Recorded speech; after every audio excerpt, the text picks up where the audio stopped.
Dhekiajuli press club के 34वीं प्रतिष्ठा दिवस के अवसर पर प्रेस क्लब के निज भवन में एक दिवसीय विभिन्न कार्यक्रमों के तहत 34वीं प्रतिष्ठा दिवस मनाया गया। इस मौके पर अवकाश प्राप्त संवाददाता को सम्मानित किया।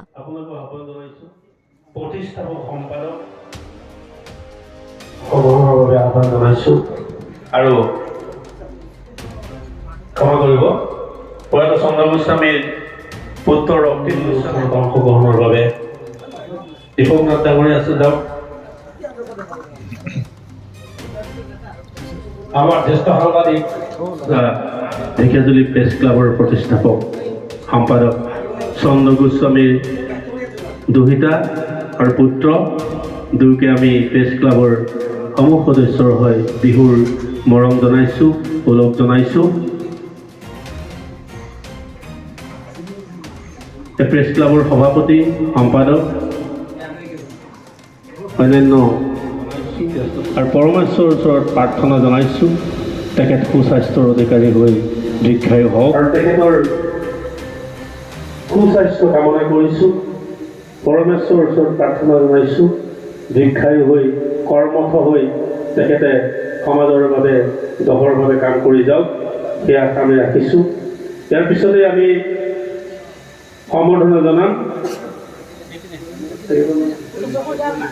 সুবল দে ডাঙৰীয়াক আমি এখন বিহুৱান, তেখেত প্ৰাক্তন সাংবাদিক আছিল। পেছাগত কাৰণত তেখেত আঁতৰি থাকিলেও তেখেতে যি অৱদান সংবাদ জগতলৈ আগবঢ়াই গৈছিল তাৰ বাবে আমি ঢেকিয়াজুলি প্ৰেছ ক্লাবৰ তৰফৰ পৰা তেখেতক সম্বৰ্ধনা জনাইছোঁ। স্মাৰক প্ৰদান কৰা হৈছে প্ৰেছ ক্লাবৰ তৰফৰ পৰা, আৰু লগতে আমি তেখেতৰ সুস্বাস্থ্য আৰু দীৰ্ঘায়ু কামনা কৰি পৰমেশ্বৰৰ ওচৰত প্ৰাৰ্থনা জনাইছোঁ। ইয়াৰ পিছত আমি জয় প্ৰকাশ তেওৱাৰী, সকলোৰে চিনাকি অতি সজাগ আৰু সচেতন এগৰাকী ব্যক্তি, ঢেকিয়াজুলি প্ৰেছ ক্লাবৰ মাননীয় উপদেষ্টা জয় প্ৰকাশ তেওৱাৰীকো আমি একেধৰণৰে সম্বৰ্ধনা জনাইছোঁ।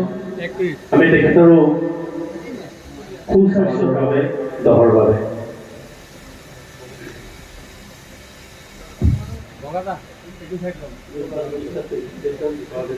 দেৱদাস বিশ্বাস তেখেতো আছিল এগৰাকী প্ৰাক্তন সাংবাদিক। তেখেতকো আমি আমাৰ এই মঞ্চলৈ আমন্ত্ৰণ জনাই আনি আজি সম্বৰ্ধনা জনোৱাৰ সুযোগ লৈছোঁ। আমি তেখেতৰো সুউজ্জ্বল প্ৰেছ ক্লাবৰ সদস্য তথা প্ৰাক্তন সাংবাদিক প্ৰভাকৰ শুক্লা পেছাগত কাৰণত তেখেতে সাংবাদিকতাৰ বৃত্তি এৰি দিছেও যদিও আমি তেখেতক পাহৰা নাই, আমি তেখেতক স্মৰণ কৰিছোঁ, তেখেতক আমি আমন্ত্ৰণ জনাই আনিছোঁ আৰু এই আপাহতে তেখেতক আমি সম্বৰ্ধনা জনাইছোঁ।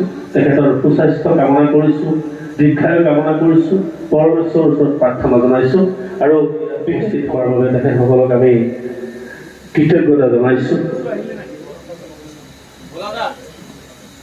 বদন দাস আন এগৰাকী ঢেকিয়াজুলিৰ জ্যেষ্ঠ সাংবাদিক, প্ৰাক্তন সাংবাদিকক আমি আমন্ত্ৰণ জনাইছিলোঁ, তেখেত এতিয়াও আহি পোৱা নাই। আমি তেখেতক পৰৱৰ্তী সময়ত সম্বৰ্ধনা আগবঢ়াম।